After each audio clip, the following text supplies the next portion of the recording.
نور ہے العلم نور ہے العلم هذا القرآن يوحدنا لطريق الخير يوجهنا الله تعالى أنزله ورسول الله معلمنا. بسم الله الرحمن الرحیم. صرف لفیف مقرون بڑی اصول کے یاد کردہ شد بیرومی آید. لفیف مفروق کی گردانیں ان قواعد کے مطابق کہ یاد کردہ شد کہ جو یاد کر لی گئی ہیں بیرومی آید باہر نکلتی ہیں. فائی ویرا بر معتل فا قیاس کنن. معتل لفیف مفروق کی فا کو معتل فا پر قیاس کر لیجیے. ولام ویرا بر معتل لام اور لفیف مفروق کی لام کو معتل لام پر قیاس کر لیجیے. یہاں تک صاحب کتاب نے معتل فا، معتل عین، معتل لام یا دوسرے الفاظ میں کہیں تو معتل کے جو 3 قسمیں ہیں مثال، اجوف، ناقص، ان کی گردانیں اور ان گردان کے اندر جو تعلیلات ہوئی تھی اور جن قواعد کی روشنی میں وہ تعلیلات ہوئی تھی ان سب کو بیان کیا ہے. اب جو معتل کی اقسام ہے، خواہ معتل فا ہو یا معتل عین ہو یا معتل لام ہو، اس میں کلمے میں ایک ہی حرف علت ہوتا ہے. اب اگر کلمے میں 2 حرف علت ہوں اور الگ الگ ہوں تو انہیں لفیف مفروق کہا جاتا ہے، اور 2 حرف علت ہیں اور ایک ہی ساتھ ہیں تو ان کو لفیف مقرون کہا جاتا ہے. تو اب لفیف مفروق کی گردانیں، لفیف مقرون کی گردانیں اور لفیف مفروق کی گردانوں کے اندر جو تعلیلات ہوئی ہیں اور لفیف مقرون کی گردانوں کے اندر جو تعلیلات ہوئی ہیں ان کو صاحب کتاب الگ سے بیان نہیں کریں گے، بلکہ صاحب کتاب نے جو قواعد بیان کی ہیں، جو گردانیں ذکر کر دی ہیں، آپ کو لفیف مفروق اور مقرون کی گردانوں اور تعلیلات کو انہی کی روشنی میں نکالنا ہے. مگر چونکہ مصنف رحمۃ اللہ علیہ کی کتاب جامع ہے اور ساتھ ہی ساتھ وہ طلبہ پر شفیق ہے، طلبہ پر بہت زیادہ بوجھ نہیں ڈالنا چاہتے ہیں، اس لیے کہ طلبہ میں ہر قسم کے، ہر عقل والے، ذہن والے طلبہ ہوتے ہیں، تو اسی لیے انہوں نے کچھ اشارات دے دیے جن کی روشنی میں آپ یہ کام کر سکتے ہیں. تو انہوں نے جو ہے سب سے پہلے باب ضرب یضرب سے لفیف مفروق کی گردانیں دی ہے، تو اس کو ہم پڑھیں گے. اور ایک آدھ سیغے کے اندر ساری کتاب نے تو تعلیلات ذکر نہیں کی ہے، مگر ایک آدھ سیغے کے اندر جو تعلیلات ہوئی ہے اس کو ہم سمجھیں گے اور جس قاعدے کی روشنی میں ہوئی ہے اس کو بھی ہم سمجھیں گے. تو سب سے ہم پہلے پڑھ لیتے ہیں. کہہ رہے ہیں ابھی اس کو یہاں سے ملائیں گے. صرف لفیف مفروق الضرب یضرب، لفیف مفروق کی گردانیں باب ضرب یضرب سے. ٹھیک، تو باب ضرب یضرب سے جو ہے لفیف مقرون کی گردان دے رہے ہیں، لفیف مفروق کی گردانوں کو ذکر کر رہے ہیں. اور اس بات کو آپ ذہن میں رکھیں، لفیف مفروق کی جو تعریف ہم نے ذکر کی ہے کہ کلمے میں 2 حرف علت ہو اور الگ الگ ہو، ایک ساتھ نہ ہو، اسے لفیف مفروق کہا جاتا ہے. یہاں دیکھیے وقع ہے، وقع یا لفیف مفروق ہے. لفیف تو اس لیے ہے کہ اس میں 2 حرف علت ہے، ایک ہے واو، دوسرا یا. اور مفروق اس لیے ہے کہ الگ الگ ہے، پہلے واو ہے، پھر بیچ میں قاف کا فاصلہ ہے، پھر یا ہے. وقا یقی وقایتا موقیا فہو واقع، وأوقی یوقا وقایتا موقیا فذاک موقی، الامر منہ قی والنہی عنہ لا تقی. یہ تو باب ضرب یضرب سے ہو گیا. اب اسی لفیف مفروق کی گردان کو باب سمیع اسماء سے ذکر کر رہے ہیں. تو السمیع اسماء چون وجیہ یوجا وجیاً فواد وأوجي يوجى وجيا فموجي الأمر منه إيجا والنهي عنه لا توجى. یہ ہو گیا لفیف مفروغ. ٹھیک ہے. اب ہم ایک اس میں سے ایک صیغہ لے لیتے ہیں. مثال کے طور پر یہ اس میں مفعول کا صیغہ ہے فذاک موقیون. یہ موقیون یہ اپنی اصل پر نہیں ہے, یہ اصل میں تھا موقویون. موقویون یہ ہمارا موقویون.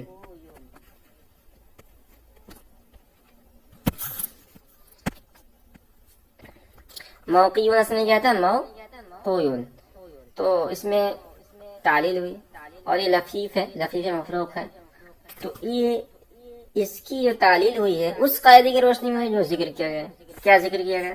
ابھی آپ نے اس سے پہلے مریون کا قاعدہ پڑھا تھا کہ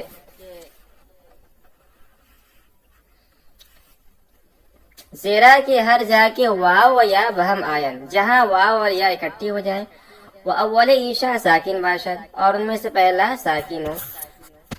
تو سب سے پہلے تو کنفرم کر لیجیے کہ یہ لفیف مفروغ ہے. لفیف کیوں ہے؟ اس لیے کہ اس کے اندر حرف علت ہے. مفروغ کیوں ہے؟ دو حرف علت ہے.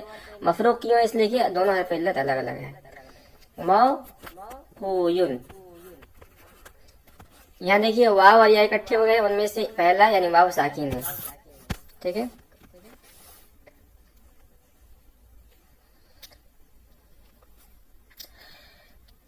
تو ساکن باشد و بدل از چیز نہ باشد, اور کسی سے بدلا ہوا نہ ہو. محمول بر جمع تکسیر نہ باشد, جمع تکسیر معمول نہ ہو. وہ از التباس ایمن باشد, اور التباس سے معمول ہو. آ واورا بیا بدل کنن, تو اس واو کو یا سے بدل لیتے ہیں. ویارا دریا ادغام نمائن, اور یا کا یا میں ادغام کر لیتے ہیں. تو یہاں یہ شرائط تمام پائے جا رہے ہیں. یہ جمع تقسیم معمول نہیں ہے, اور جب اس کے اندر تعلیل ہو جائے گی تو کسی اور کلمے کے ساتھ التباس نہیں ہوگا. اسی لیے جو ہے ہم اس واو کو ہم یا سے بدل کر یا کا یا میں ادغام کر دیں گے, تو ہو جائے گا موقیون. اس کے بعد کیا کرنا ہے؟ وما قبل وہ کسرہ دہن اگر مضموم باشد, اگر مضموم ہو تو اس کے ماقبل کو مکسور کر دیں گے. تو اس کے ماقبل میں جو ہے یہ مضموم ہے, تو ہم اس کو جو یا کی مناسبت سے کسرہ دیں گے. تو اس را کو ہم جو ہے اس پیش کو گرا کر ہم جو ہے اس کو موقیون ہو گیا. اس طرح یہ تعلیل مکمل ہے.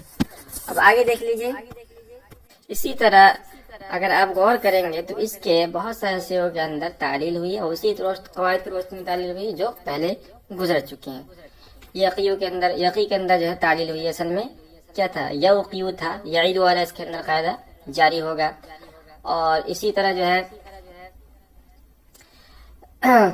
وقایتن کے اندر بھی تعلیل ہے. تو بہت سارے سیغوں کے اندر تعلیل ہے, اور ان تعلیل کو آپ انہی قواعد کی روشنی میں سمجھ سکتے ہیں جو گزر چکے ہیں. اما لفیف مقرون, رہا لفیف مقرون, پس لامی ویرا بر معتل لام قیاس کنن, تو اس کے لام کو یعنی لفیف مقرون کے لام کو لام کلمہ کو بر معتل لام قیاس کنن, معتل لام پر قیاس کیا جائے.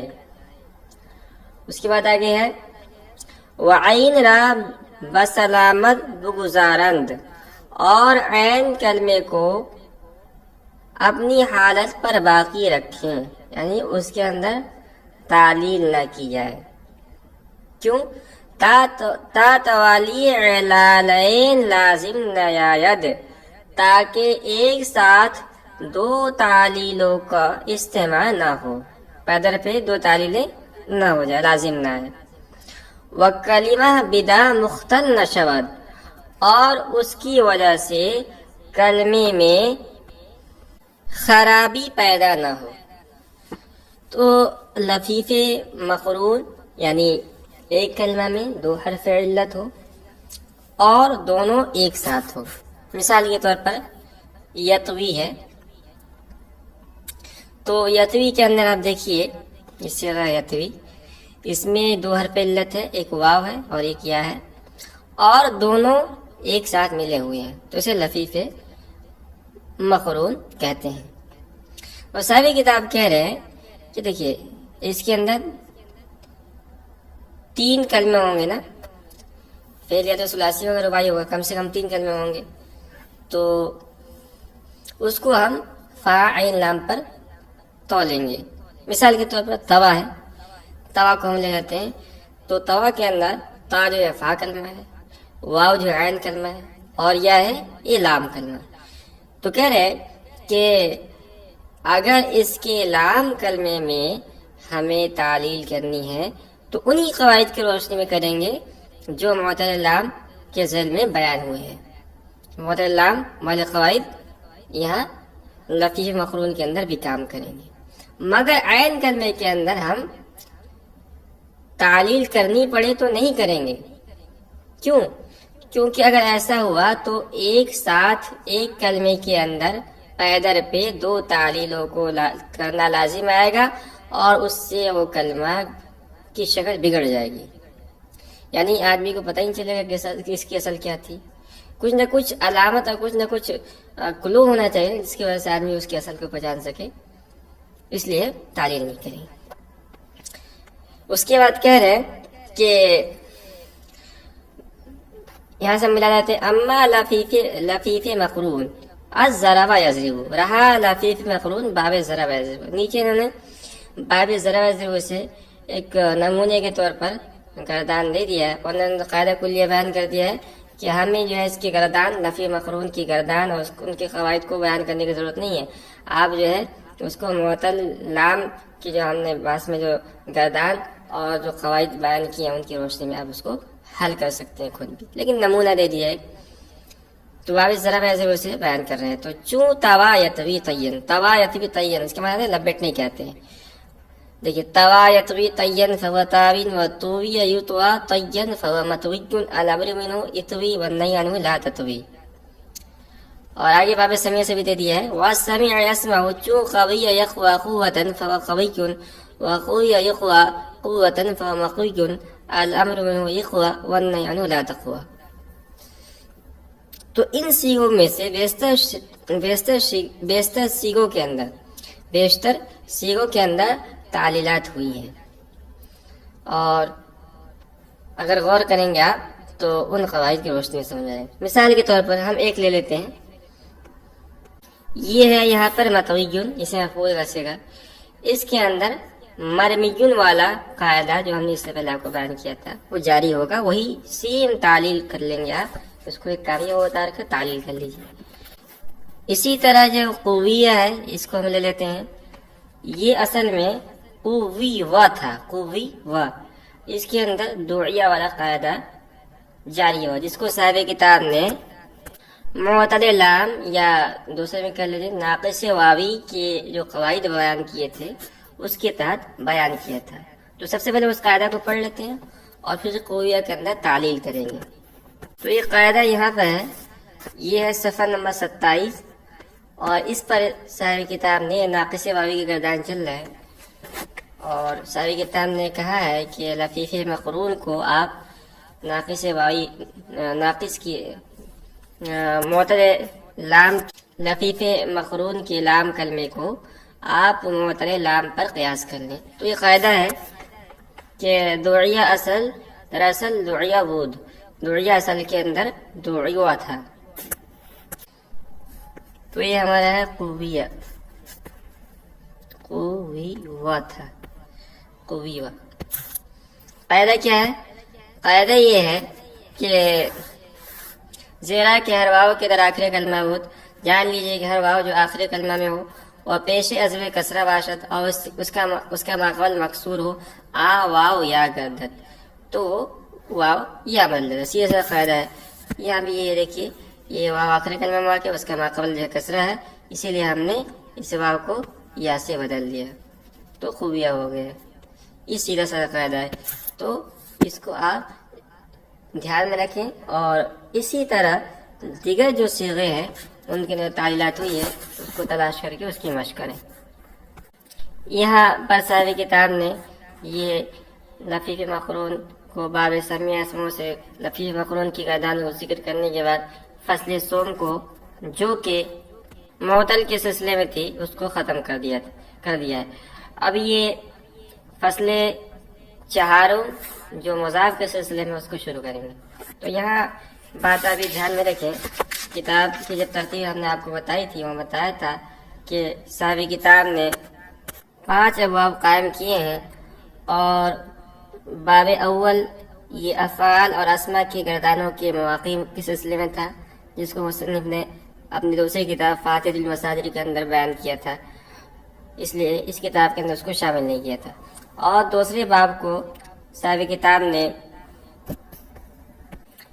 اسماء اور افعال کی انواع اور گردانوں کے بیان کے سلسلے میں قائم کیا تھا، اور اس باب میں کل 5 فصلیں تھی، جن میں سے پہلی فصل تھی انواع کی مقدار اور ان کی شناخت کے بیان میں، اور دوسری فصل تھی محموز کی گردان کے بیان میں، اور تیسری فصل تھی معطل کے گردان کے بیان میں، اور یہاں سے چوتھی فصل کے اندر صاحب کتاب مضاف کی گردان کو بیان کریں گے، اور اس کے بعد 5ویں فصل کے اندر ابواب کی خاصیات اور فعل کے متعلقات کو بیان کر کے اپنی دوسرے باب کو مکمل کر دیں گے۔